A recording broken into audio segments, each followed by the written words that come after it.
My name's Karen Sears, and I'm from Sulphur Springs, Texas, and I served in the Army for 14.5 years.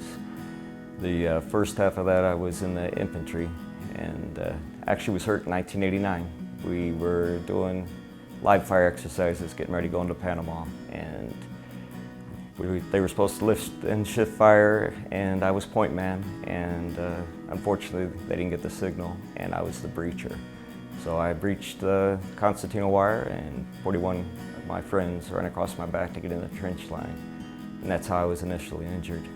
Yeah, after I was injured, I sustained injuries to my low back, mid back, and neck. And fortunately, I was able to finish my enlisted ETS out during '92 during the downsize, and missed the military. And by the time I hit the gate, I already knew that I wanted to come back. They told me that I was smarter than, there was no future, I was smarter than the infantry, which is not true. But they said, get your education, if you miss it, you can always come back. So that's what I did. Actually, partway through college, I missed the military. The military came to me and they wanted me to come back. So even though I had these injuries, I looked strong, and I was able to pull good test scores, and I was able to come back in the military. So I came back in the military in 1998. I was commissioned after a 2-year ROTC scholarship. Came back in as a nurse, ended up as a trauma nurse, and that's when I found out exactly what was going on with my spine. That's when I found out it was bad, but it was even worse than I thought.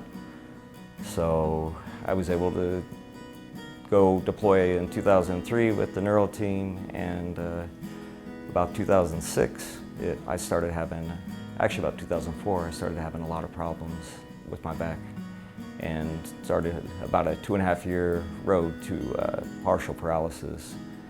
And long story short, I volunteered for a deployment. I wanted to do one last deployment just in case I wouldn't get to do one again. I wanted to do one last good thing for my brothers and sisters I was experienced. And unfortunately, before I could do that, I started losing the sensation, left leg. I was falling, neurogenic bowel-bladder.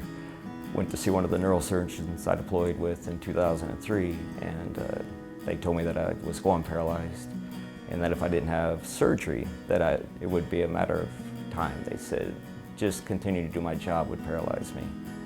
So due to what was going on, it was lose my career or take a chance with the surgery and try to prevent paralysis. During a surgery that was supposed to prevent my paralysis, I was paralyzed. And that's what led to my paralysis. My name is Karen Sears, and I'm Aaron's wife of 22 years. I met him when he was getting out of the infantry.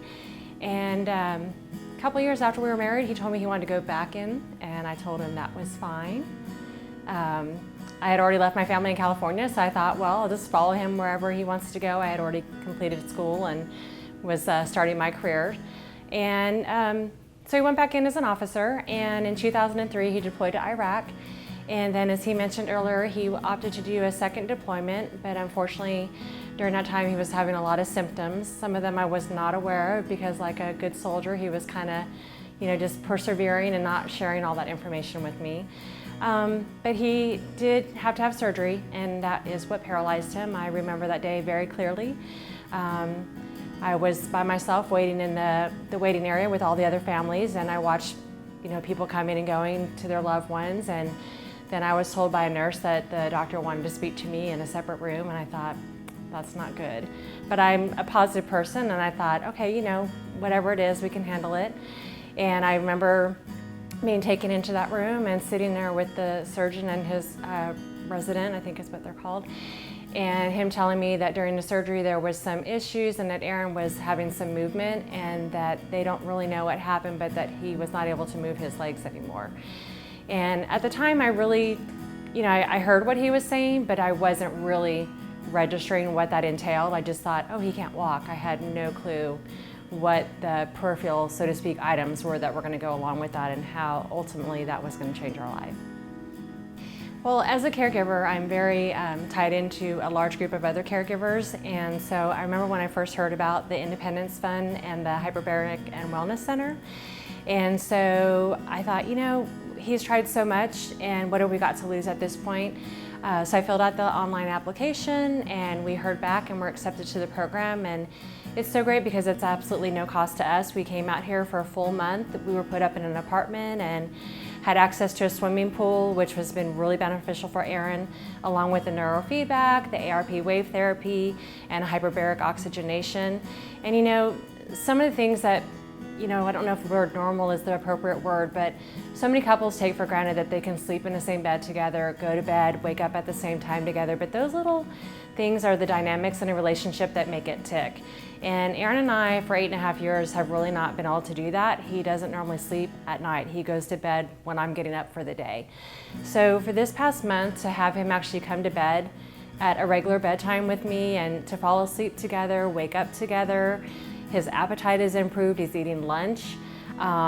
It's just amazing. And you know, I highly recommend anybody that thinks that they're at their last rope, so to speak, that this is an option and that they really definitely need to take advantage of it.